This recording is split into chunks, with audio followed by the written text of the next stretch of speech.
আসসালামু আলাইকুম। দ্য ইতালিয়াকে এখন থেকে আপনারা দেখতে পাবেন নতুন রূপে। যদিও ওনারা সেম লোকেশনে আছে, বাট ওনাদের ইন্টেরিয়র রিডিজাইন করেছে। Just look at this masterpiece.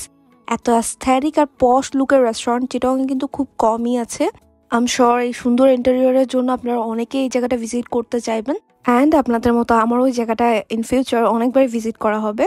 ওনাদের কিন্তু মেনুতে অনেক চেঞ্জ এসেছে, তাই দেরি না করে অ্যাট ফার্স্ট আপনাদের সাথে ওই দিন কি ট্রাই করলাম সেটা রিভিউ শেয়ার করি। অ্যাপটাইজার থেকে ওই দিন আমরা এই স্মোকি উইংসটা ট্রাই করেছিলাম। এই 6 পিসের স্মোকি উইংসের প্রাইস পড়বে 300 টাকা। উইংসগুলো থেকে খুব ভালো একটা বারবিকিউ ফ্লেভার আসছিল, আর ফ্লেভারটা খুব ব্যালেন্সড, অত বেশি সুইট না স্পাইসি না। উইংসটা আমরা দুইজনে এনজয় করেছি। এরপর আমরা ট্রাই করেছিলাম ওনাদের বারবিকিউ মিটি পিৎজা। 10 ইঞ্চের এই পিৎজার প্রাইস পড়বে 740 টাকা। অ্যাজ পিৎজার নামটাই হচ্ছে মিটি, টপিংয়ে তাই ভালো অ্যামাউন্টের মিট পাবেন। এছাড়াও আরও ছিল মাশরুম, ক্যাপসিকাম অ্যান্ড অলিভস। চিকেনের ম্যারিনেশনটা খুবই ভালো ছিল, অ্যান্ড সেটা এভরি বাইটেই বোঝা যাচ্ছিল। আর প্রচুর চিজই ছিল, যদি একটু লেট হওয়ার কারণে চিজ পুলটা তেমন একটা ভালো হয় নাই। এটা কিন্তু থিন ক্রাস্টের একটা পিৎজা।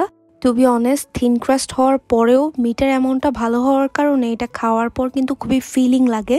মকটেল থেকে আমরা নিয়েছিলাম mango orange punch and blue moon. দুইটা ড্রিঙ্কসের প্রাইসই 280 টাকা করেছিল। ড্রিঙ্কস দুইটার মধ্যে আমার কাছে ব্লু মুনটা রিফ্রেশিং লাগছে, বাট ম্যাঙ্গো অরেঞ্জ পাঞ্চের টেস্টটা বেটার ছিল। মেইনস থেকে আমরা একটা সিজলিং প্ল্যাটার নিয়েছিলাম, যেটা প্রাইস পড়েছিল 520 টাকা। এই প্ল্যাটার আপনারা পেয়ে যাচ্ছেন fried rice, sauteed vegetable, chilli chicken, একটা barbecue flavoured quarter chicken.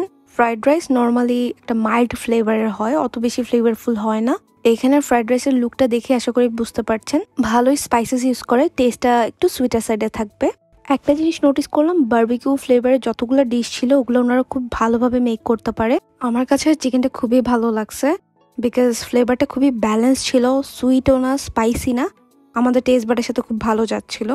Next item was this classic chicken chowmein.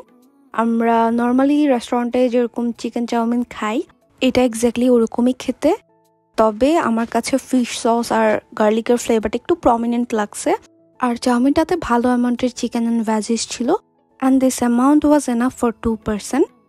এরপর হচ্ছে আমরা আরও একটা চিকেন ফ্রাইড রাইস ট্রাই করেছিলাম, যেটার প্রাইস পড়েছিল 370 টাকা। ওনাদের ফুড প্রেজেন্টেশন আমার কাছে অনেক ভালো লাগছে।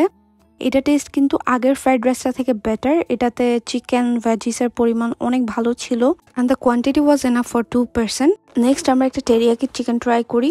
এটা ফ্রাইড রাইসটা দিয়ে খেলে ভালো লাগে, বাট এমনিতে কিন্তু এটা খেতে একটু সুইট। সো আপনারা যদি ব্যালেন্স করতে চান তাহলে ফ্রাইড রাইসের সাথে ট্রাই করতে পারেন। This was the overall review, and the ইতালিয়ার লোকেশন হচ্ছে চট্টগ্রামের গোলপাহাড় মোড়ে। অনেকে নিশ্চয়ই জায়গাটা ভিজিট করতে চাচ্ছেন। ওনাদের ওপেনিং হচ্ছে 10th ফেব্রুয়ারি। আর আমি আপনাদের সুবিধার্থে মেনুটা দেখিয়ে দিচ্ছি।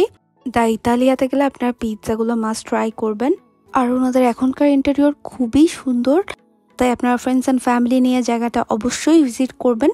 ইনশাআল্লাহ নেক্সট কোনো ভিডিওতে দেখা হচ্ছে। অত সবাই ভালো থাকবেন, সুস্থ থাকবেন। আল্লাহ হাফেজ।